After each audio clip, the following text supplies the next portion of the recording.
Well, the idea of the documentary film was curious. I have never seen something like this before. Feedback about the internal problems of your country and looking for solutions in other cultures is a promising idea to solve the issues.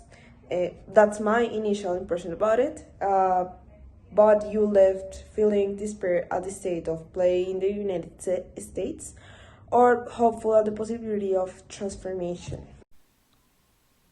Before you saw the film, what did you think it would be about? Was the film's title Where to Invade Next appropriate or misleading?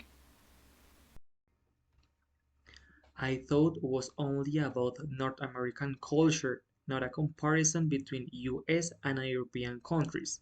It's like taking European ideas that can be implemented in the US.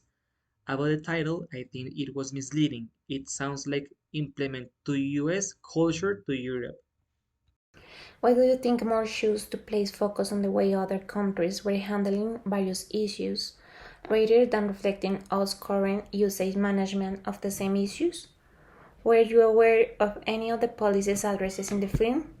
How aware are you how the USA manage the uses mentioned in the film? I think that Moorish is the way to approaching the subject because it presents us to a new perspective and an easy way to understand what is really happening in the other countries. And sides many times were completely blinded by the ideal that we have of the United States. Honestly, I was not aware of these topics handled in the documentary, but I'm glad to know as a little more now. Hello, pleased to meet you. I'm going to answer the question number 8. I live in Colombia, especially in the city of Bogota. I think the system in Germany works very well because everyone has the same value when it's come to giving their opinion and everything is important. Like in politics, in our other company, one does not have sides to give their point of view.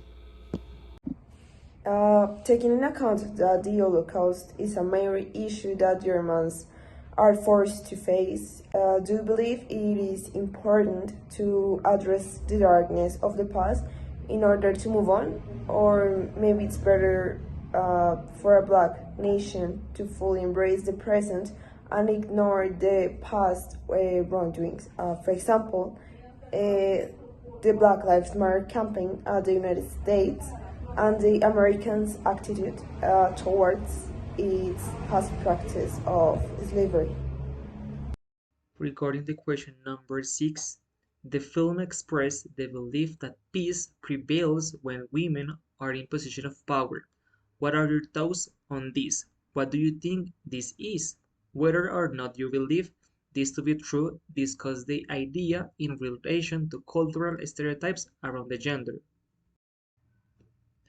This belief is true because historically it has been understood that women are more sensible when it comes to resolving conflict, and it has been shown that this is the case. And as for the stereotypes created, they are fine since it is a stereotype that women are more sensible and more rational, and they don't agree with the conflict. Discuss the connection between human dignity and the death penalty and lifelong sentences. Do you believe the two can coexist? If someone is a convincing murderer, are they worthy of the same rights as the other members of the society?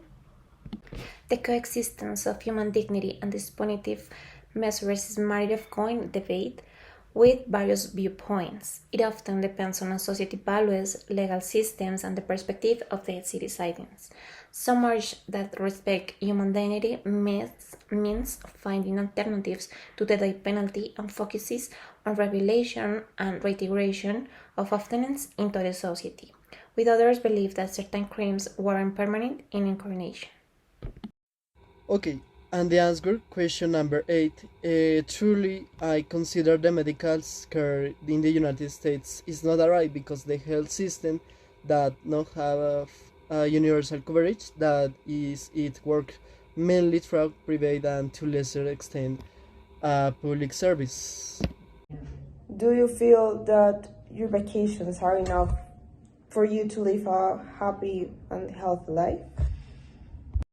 So regarding the question number 10, Why do you think the issue of sexuality is such a taboo subject in the US, where in France, for example, people openly discuss it as a natural part of the human existence? Do you think you have a healthy attitude towards your own sexuality? How do your education affect your outlook?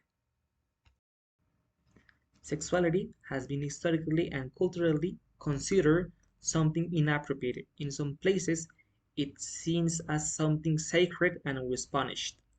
It is in Germany that sexuality is understood as something completely normal and people are educated about that topic from school. I do have responsibility regarding this issue and it was also part because of the school education.